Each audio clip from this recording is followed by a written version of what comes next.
Hope often came in subtle waves of clarity for Emir Aga. He would recall his younger brother's new, prosperous life in San Francisco, which invariably made him think of images he had seen of sprawling metropolises and the New York City skyline. The thoughts filled him with warmth and wonder. If all else failed to distract him from his incarceration by the Syrian government, he could sense through the darkness the presence of his best friend, Saeed Hadidi, manacled nearby. Mr.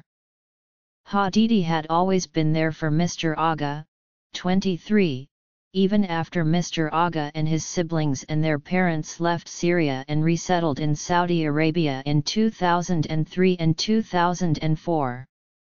Years of prosperity were dashed when the Syrian civil war began in 2011.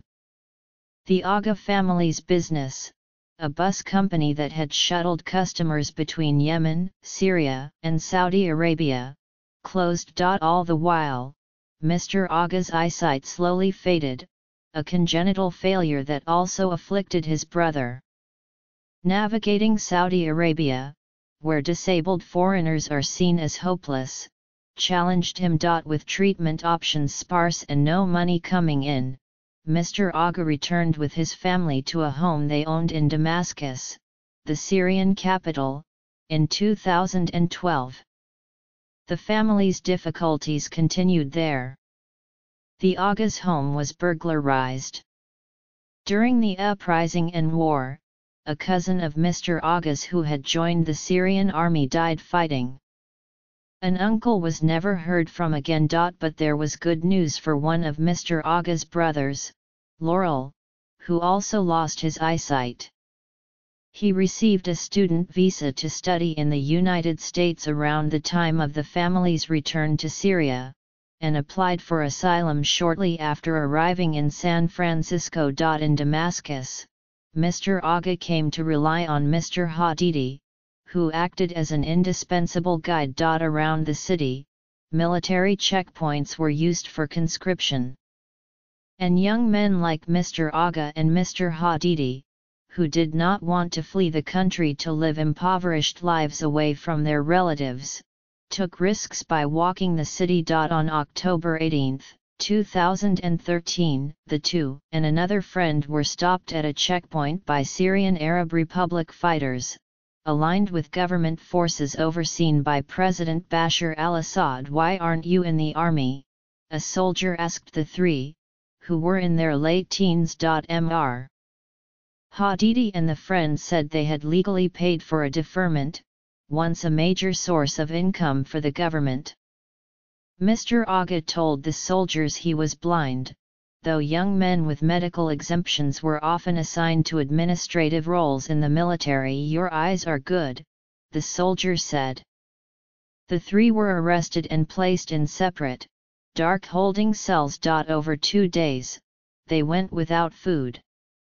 Water was provided twice. Mr. Aga was beaten. Then, the three young men were brought together, and without warning, Mr. Hadidi was executed. "That was their way of putting pressure on us psychologically," Mr. Aga said, recounting his story through an interpreter in a conference room in Manhattan this fall. He kept his hands clasped in his lap below a table, underneath.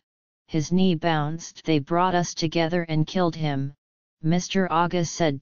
Because he was blind, Mr. Aga was released. His other friend was also freed. At home, Mr. Aga fell into a depression over all he had lost. "I was not going to accept it," Mr. Aga said of his best friend's death and his health. "All the time I called hospitals to find a solution. I was not content."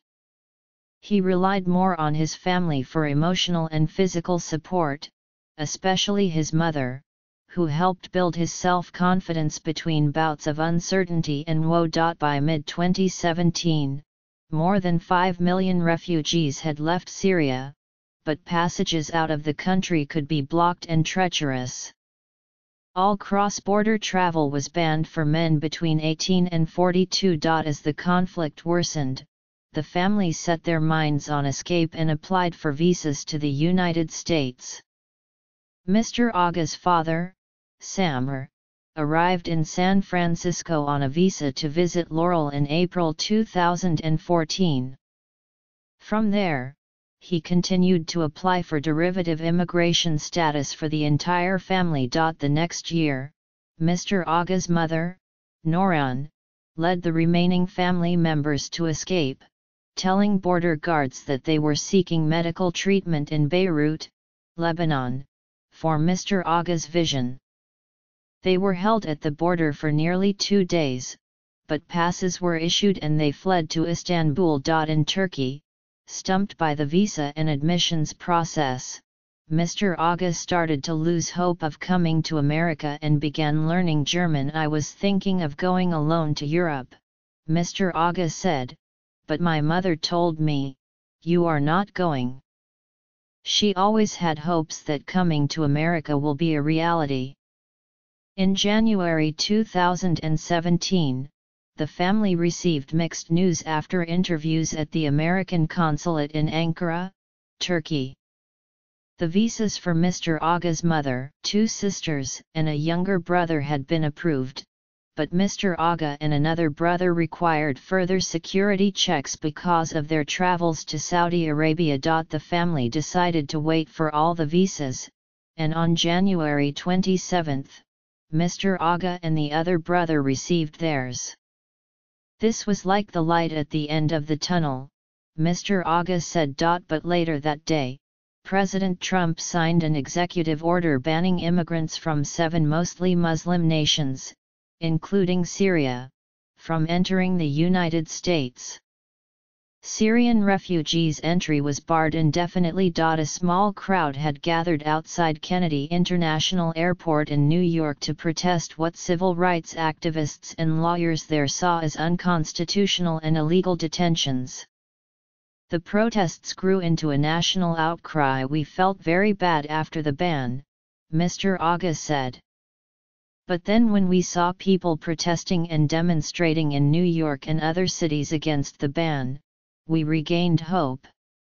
He added, "If it wasn't for those people, I wouldn't be here now."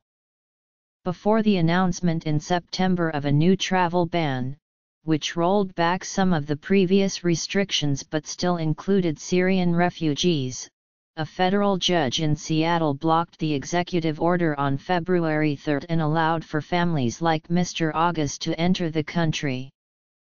They left as soon as possible, arriving in New York City on February 5. Immigration and Refugee Services at Catholic Charities Archdiocese of New York, one of the 8 organizations supported by the New York Times Neediest Cases Fund, helped the family acclimate to their new lives. Mr.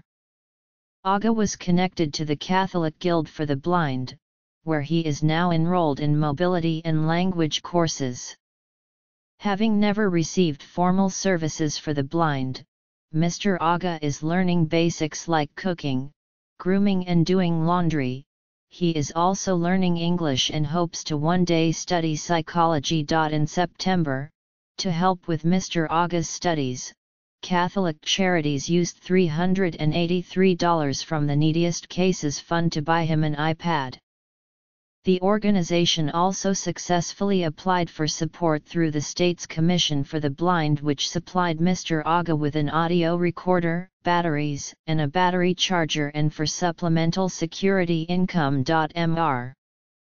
Aga has settled on Staten Island with his parents and several of his siblings, paying $2,400 a month in rent. One brother works at CVS and is enrolled in college classes. Mr. Aga's father drives for Uber. Mr. Aga travels by Access a ride into Manhattan. He says that he can tell by smell which borough he is in. "I had a dream, 7 years ago, that I was living in New York," he said. "I had an image of New York in my head, and it turned out to be just the one I had."